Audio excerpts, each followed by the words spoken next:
You're watching Public Affairs. Berkowitz is my name and politics is our game.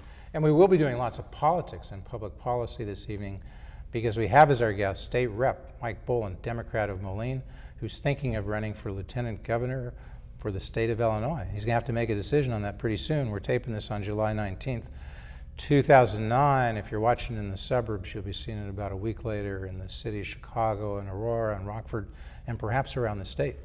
You'll be seeing it later. And we won't be talking about we won't be talking obviously just about issues that are Moline or Chicago or anywhere, because state reps deal with much broader issues that affect the whole state, whether it's spending or taxes or clout in the admissions process at the University of Illinois.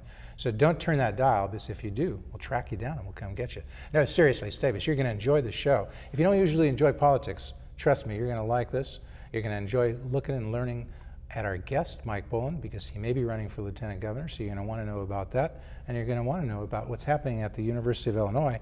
And let's just start right there. State Rep Mike Boland, you are the liaison for the State House, appointed by Mike Madigan to sort of keep track on the Ab Mikvah Commission, right, that's looking into clout. Did clout go to college? So let me just start out right now. President Joseph White, he's the president of the University of Illinois. He's supposed to know what's going on. Should he be fired for what's going on at the University of Illinois? Well, I would say that if he didn't know what was going on, that's a failure of his leadership right there. If he did know what's going on and was involved, that's definitely a reason. I would say I have called for the resignation of not only trustees, and it appears like all of them but one have been at least somewhat involved in this fiasco or scandal.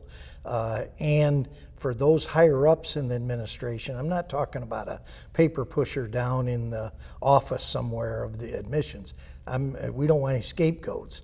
We're talking about those who could have made a difference. And probably the most astounding thing to me, Jeff, is that there weren't any heroes in this. There was nobody who stood up and said, no, we're not going to do that. And maybe broadcast it to the media or whoever, but brought it out. Unfortunately, it looked like some of them were playing right along with this thing, and some didn't have the courage to really stand up and say no. But the trustees in particular, I'm most disturbed about them. That's a great honor to be a trustee of a university, of one of our great universities in America.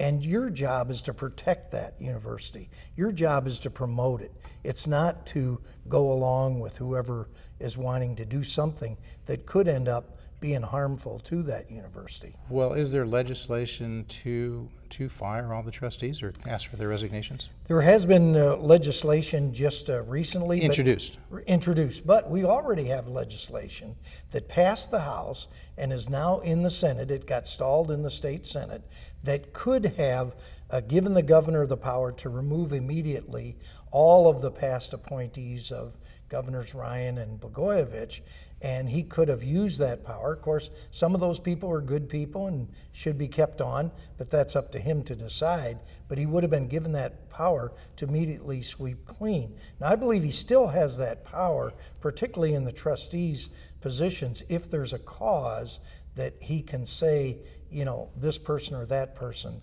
did this that's why they should be removed. So that legislation passed the House, as you're saying? It passed the House. But not the Senate? But not the Senate. And do you know why? I don't know why it stalled. Senate President John Cullerton, was he against it or was he for it? I really don't know. Obviously, if he had been really strong for it, it probably would have passed right away. I don't know what the situation is in the state Senate. But I realize it can't happen now. It's likely that the General Assembly won't be back in session until the veto session in November and in full session until January. So it could happen then, or the governor could call a special session. He's going to get this report in August, right, from the Mikvah Commission? Absolutely. If he wants to call a special session so that he can ask for and receive that power, it's up to Governor Pat Quinn, right, to take the lead, to be a governor. Absolutely. As Governor Pat Quinn, he inherited this office at the end of January. We're taping this on July 19th, 2009. It's a slight detour, but not a heavy one. As Governor Pat Quinn, has he stepped up and become the leader that he needs to be governor of the state of Illinois? Well, I think he faced a terrific situation coming in, you know, with the recession hitting, with the scandal that we had had before with the previous governor and so forth. I'm not sure he was prepared to move in there. I think he could have done some other things that might have made it a little smoother, but he did get us through probably our first crisis. It's not a lasting solution. We've got to come up with some other things, but he did get us through. So I would say, you know, he's doing a good job. He's a good person, honest person, and he wants to do what's right. Whether he'll be a success in the end, we just have to wait and see. On a scale of 1 to 10, with 1 being terrible and 10 being the greatest, what would you give Governor Pat Quinn so far? I would give him an 8.5 to 9, somewhere around in there. So you're holding up a high score? I think so, yes.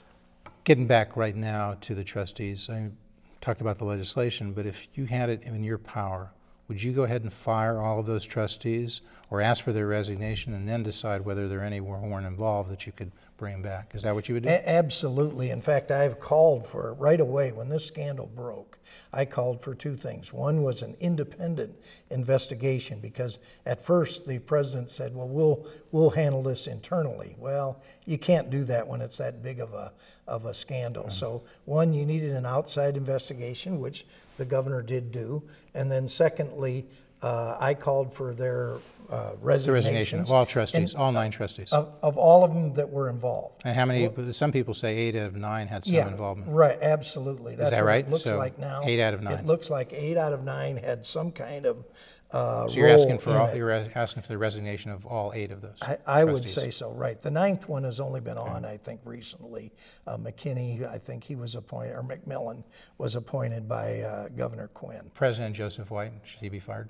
Well, I don't know if he should be fired, but I would say he's probably taken a big enough hit on his reputation right now due to this whole thing. And I don't know how deeply he was involved. I had a conversation with him, and of course he seemed to, he said that he wasn't, you know, aware of all this and so forth. But I do think that anybody who was deeply enmeshed in this. But shouldn't he have been? Shouldn't he have, as president? Isn't that a reflection on his management skills if he doesn't know what's going on? I would definitely at his university? Say so. I would definitely say so. Doesn't the chancellor report to him? Absolutely. And the chancellor, Richard Herman, was certainly extensively involved. Absolutely. So he just keep this a secret? It was something he thought the less President White knows about it, the better? Well, I don't know, because I don't know, you know, so what went on there. Should Chancellor Herman be fired? I would say that I would like to see those folks who were deeply involved, and it looks like the chancellor was, I would like to see them resign on their own. I think that's the honorable thing to do. You said there were no heroes here who stepped up, but actually somebody who seemed to come a little bit close to that would have been, I thought, the law school dean, Heidi Hurd, right? Yes. She seemed to sort of push back a little bit. Yeah. She went along as ultimately one had to. Right. I guess she didn't go public.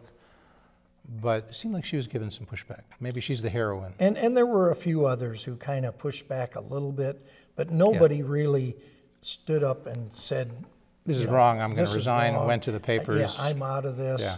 You know, what you're doing is That's the honorable thing. It hasn't passed to America, but in England, right? There used to be the honorable thing. If you had a problem with the government, you just stepped up and resigned.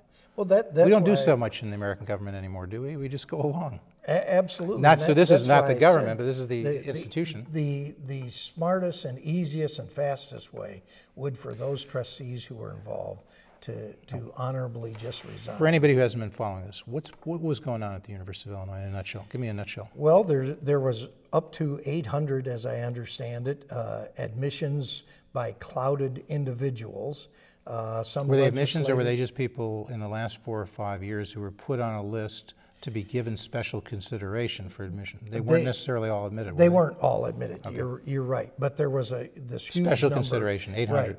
In the last 5 years. Yes, and some of them were in the law school. It wasn't just the undergraduate. Graduate school, some in medical school, some in law school. Medical school is really scary because when you think about if you're going in to have surgery done, you know, do you want somebody who got in there through some special basis that was not really qualified? I think there's 3 really big things that was an injustice in this thing, and this is why I was astounded by this and got involved right away in trying to get something done about it. One was the injustice, the biggest one, of those individuals who may have been passed over for somebody who was less qualified getting in to take their place. The second thing is, even those who got the favored treatment may have been an injustice done to them because they may have ended up failing, as in the law school student that was talked about in the press that the law school dean said was sure to fail, and so forth. Maybe in a different situation, that student might have succeeded. For example, I taught about 25 years. That student, if that student knew about it, then he or she knew what he was getting into. Maybe this stuff was being done without them knowing. It's possible. Well, but if they knew about it, then it's kind of an assumption and risk. You can't say, feel too much, sympathy for that person. If they knew that was what was happening. Now, we don't know that. But as I said, So the third category then would be? Well, and the third category, of course, is this problem of perception, that individuals out there, parents, and even students who think, I'm playing by the rules, I'm studying hard, I'm going to do this because I want to get into the U of I. And that now they think, well, will I be passed over? Will I be given a fair shot at it? Or will somebody with some big influence be able to move in ahead of me? So it's sort of phoning up, at least a portion of the admission process was phony, right? Well, that's people who thought it was done on grades and class rank and truthful recommendations found out it was done on who had clout. Absolutely. That's the concern. Yes. So that may damage the reputation of the university, the graduate schools, the law school, the med school. In the law school, it even came up that they were essentially bartering for jobs when they were told the governor wanted somebody to be admitted who wasn't maybe up to stuff. They were worried that this would affect, how it's reported for your grades of the people who are applied, the test scores. This would lower those scores, lower the averages. So they said, shouldn't we get some jobs, promises of 5 jobs for kids who don't do well and who might not pass the bar? That was said to be said facetiously. But they were bartering jobs. Right. And it looked I think terrible. Mikva said when Herman, the chancellor, sort of quibbled with that, Mikva said, look, I'm all for euphemisms, but not here. Right? Absolutely. Mikva just said, basically took the guy by the neck and said, tell me the truth. Yeah. Which he had to do because they were not there under subpoena. They were not testifying under oath. This thing may have to be done again. Why weren't they being? It should have been done under subpoena and should have been under oath. It should have been a legislative inquiry, right? Well, absolutely. Because then, if the legislature subpoenas you, it is under oath, right? Right. This was the whole trouble that Roland Burris perhaps got into, because he was under oath, and the question became whether he told the truth. Absolutely. But the legislators, you folks have something to answer to, because half of the legislators were also on this list for making recommendations, and many would follow up with inquiries. And what did they think? Weren't those inquiries a way of putting pressure on? Absolutely. So are you giving a pass to your state legislative not friends? at all. Not at all. But first of all, I want to make sure everybody knows I did not have anything to do with that. I would not have. You did not recommend any of these I would not visits? have recommended anybody. Okay. I would not have. That would have been totally. You haven't been writing out of letters my of recommendation? thought. Absolutely not. So that wouldn't have been in But my half of your colleagues way of thinking. apparently were. Right? More than half, 120 More than half. as I understand. Some more than others, So right? a huge amount, some more than others. So who's going to make them answer? The voters? Well, I think that's absolutely, we live in a democracy, This could be a hot issue. this could become an issue in a campaign, Yeah. whether it's primary, whether the it's primary in general, February and the general election. whatever, that's where, when you have to answer to your constituents for what you do. And if the constituents feel this was not a right thing to do, they have a weapon to be able to hold those accountable. Would you think, was stuff going on in a sense that was illegal? Because in the city, the analogy might be in the city when they phonied up hiring processes and they would do tests, do interviews, but then they would hire people based on political work. Zorich, the head of patronage to the city of Chicago, he was indicted on that. So is this similar if the taxpayer money is being used at the University of Illinois to say, look, apply, we'll judge you based on your test scores, based on your class rank, recommendations from teachers and so forth, and then clout, somebody just moves you up on the list?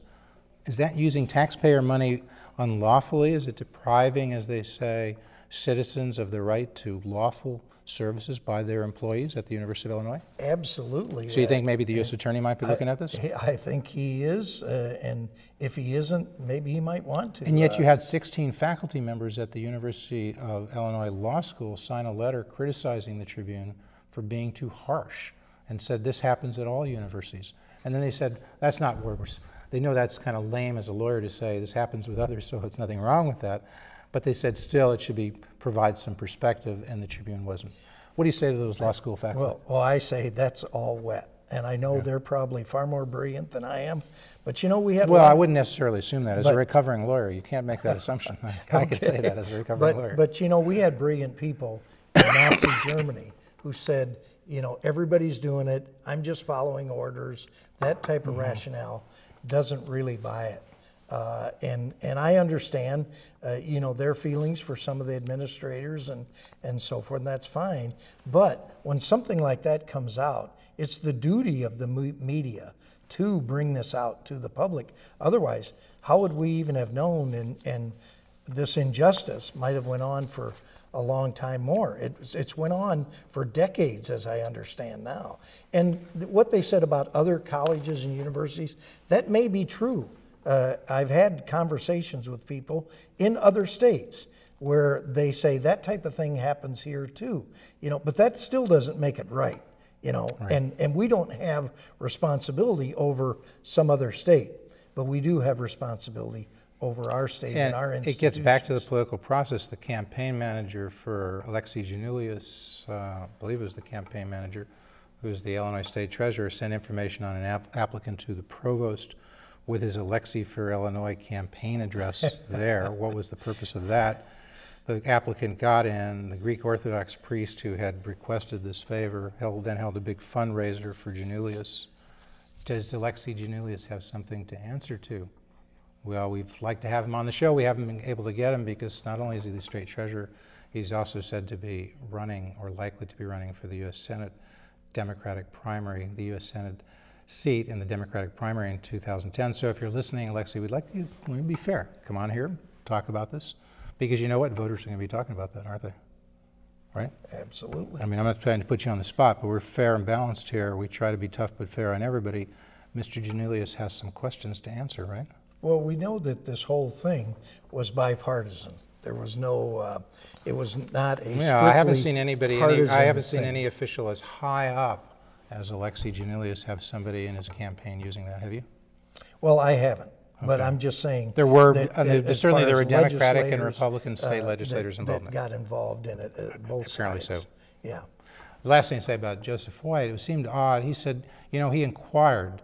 He himself made some inquiries from the admissions office as to the status of some applications, and he said, I was really surprised that people thought might think I was trying to put pressure on them. I was just trying, if they'd known what I did, I think he was at the University of Michigan before, I just do this, you know, I didn't really mean to put pressure on them. Is that credible? I don't think so myself. All right. Joe White, president of the University of Illinois, you want to come on and talk about it? Get in touch. We're fair, tough but fair. And anybody we've talked about on this show, come on, we'll clarify things. All right? A public invitation to Joseph White, president of the University of Illinois. Let's go over to, look, you're thinking of running for lieutenant governor, right? Yes. You're going to run July 19th. You got to decide. Why not announce it here? Well, if you're running. I want to make we're trying to help you out. Let the people in Rockford and Aurora and Chicago and all those suburbs. Well, thank you very much. There's an opportunity given to you by public affairs. When I make an official announcement, I'd like to actually travel throughout the whole state and fly around and give those folks a shot at. So what are the ideas. chances? 80%, 90% chance that you're running? I think it's 80 to 90%, maybe 90 higher. Maybe 99.9. I won't say that high, but okay. So it looks like you want to be lieutenant governor of the state of Illinois, right? Yes. Okay. So you've been state rep for 15 years, right? Yes. You taught school for public school, middle school, mostly for what, almost 3 decades? Absolutely right. Yes. Okay. You started out in Iowa, came over across the border, now in Moline, been down there. You voted against the tax increase that didn't pass the State House, right? Right. There were 28 Democrats in the State House who voted against. You were one, right? That would have increased the income tax by 50%. Right. Some would say, Pat Quinn would say, that was something he wanted to see passed. It would solve the budget problem. It would cure the deficit. Instead, he would say the state has to do this massive borrowing, which isn't sound. Senate President John Cullerton just pointed to that and said this is the wrong thing to do. He said his chamber did the right thing. They passed an increase in the income tax, but it didn't get passed by the House. Do you disagree with Senate President Cullerton on that? I think that eventually we may reach the stage where an income tax increase might be warranted. I would like to see a number of things done first before we reach that stage. Quickly, and give me the most important. Give me the most important thing you want to see done before you reach the stage of an income well, tax I think increase. there's some savings that we can enact, that we can do, that would help to modernize Illinois state government. Big savings. We'll go. What are the big savings? Pretty good savings down the line. One, we ought to be consolidating the state treasurer, state comptroller's office. Several states have done that. You're talking a $12 million punch probably right there. Yeah, but Quinn's income tax increase, he says, would generate about $4 billion in revenue. He says that's what we need. I'm not saying that's right, but if you take that as a given, say Pat Quinn says $4 billion, tell me how you get $4 billion. Well, it's 10, 12 million, that's not going to cut it. Right. But there's a whole number of things that we can do down the line. You're going to need like hundreds of those 10 to 12 million things. And they may be hundreds of things that may have to be done, All right, what and else I is will big? be coming What out with some. Well, gaming. You want to do gaming, right? Another one is gaming, right? This can, I believe, bring us about $2.5 billion if we add casinos along the borders, as our neighboring state of Iowa has done. They have 17 casinos, surrounding basically the state. We have 10 in Illinois, right? We have 10, 9 of which are operating. One is on the building blocks. And nothing in the major population center of Chicago. Right. We have nothing in Chicago. We have nothing in the south suburbs, where if you cross the border into Indiana, all the parking lots are loaded with Illinois plates. Nothing on the north side close to Wisconsin. Wisconsin. Nothing with Waukegan, in that region. Illinois people go up to the Indian casinos. So your point is we're losing a lot of revenue. There. Illinois is losing a lot of revenue. Right. People are gaming anyway. They're just going across the border. Absolutely. That's your point, right? So we're losing Illinois dollars going outward, and we're also losing those that we may be able to draw in. So ballpark, how many? Out. So you'd have at least 3 or 4 more casinos? I would have one in Rockford, one in Waukegan, one in the south suburbs, one in the city, and one in Danville. On the so ballpark, Indiana how much border. revenue does that generate? So I think you could bring in $2 to $2.5 billion. Here's another one we can do. The state of Florida has their lottery machines in every one of their rest areas in the state. Now, why aren't we doing that? We have them in the Oasis on the tollways, but we don't have them in our rest areas. Why not, as people are traveling by, if they're going, say, like I'm from visiting my grandkids in Indiana, and I'm driving back and I stop at the rest area, nothing to do, my wife's driving, I can scratch a few tickets or something, something to do. Do you think there's something wrong with the state of Illinois trying to gin up people's interest in gaming and gambling? Not really. Is that what they're doing? Again, you're a former public school teacher. Right. How would you feel if you were teaching middle school? These kids are generally 11 to 14 or so. You're teaching 11, 14 state. You know what? We're getting you ready. Your civics lesson today is what we think the state of Illinois should be doing is getting you, as you get older, when you get to be 18 or 21, go out there and do a lot of gaming, and that'll give us the revenue, and it'll be good for the state of Illinois. No, do you understand that point? Yeah, I you've heard that. Yeah, I've heard that. You run for lieutenant governor, you're going to hear that a lot more. Right. But here's the thing. Folks who want to do that are going to do that. That's their form of entertainment. They want to go to the casino. You don't think the state can actually facilitate that, though, by having a vested interest in making that more? You have a facility, but that doesn't necessarily, you're not really, I've never seen anybody handcuffed and drug onto a boat. But you can see it's the state money, state taxpayer money. If they're into this business, if they're getting tax revenue, they're going to do more marketing. They're not going to drag you off, but they're going to be talking about play the lottery. They already are. They will. They already are. So they're going to say, play the casino. Take an evening, go off and do some gaming. I don't know about that, because casinos are private businesses, and they'll do their own advertising. You don't see a slogan, good for Illinois, go to your private casino? But I look at, no, I don't. I see two things. I look across the river, and I see my native state, where I spent my first 25 years in Iowa, with 17 casinos, with slot machines at the tracks, with the lottery, all of that. It's a population about a third or fourth of Illinois, And they're not being corrupted. They're in better shape than we are financially. Was the budget balanced with snake oil as it was? A lot of borrowing, some gimmicks, IOUs. Would that be fair? Budget was balanced with snake oil? Well, I don't want to say snake oil, but it was borrowing, and we can't go on doing that. That's why I say we got to do these other things, take these other steps, and bring in the money that way first. Then if it becomes necessary to go to an income tax increase, we can make it as small as possible. Finances, that's a major issue coming up. You'll be talking about if you run for lieutenant governor. Education, is that a major issue irrespective of the budget? Absolutely. Do we have to do better at educating our kids throughout the state of Illinois? Absolutely. We have what I call almost a criminal situation. In one of my very good friends, LaShawn Ford, is a state representative from the Chicago West Side, and he, in his district, has no high school. 105,254 people, and no high school. Something's wrong there.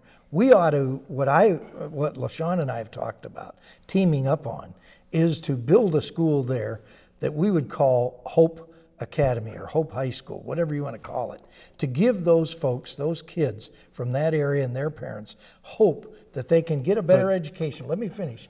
And we would bring in the best brains from the universities, from the colleges. Send us your best people. Here, use this school as a laboratory of the best That's techniques. one idea, yeah. And there are people who say that, and Daley says he's got these master academies and all that.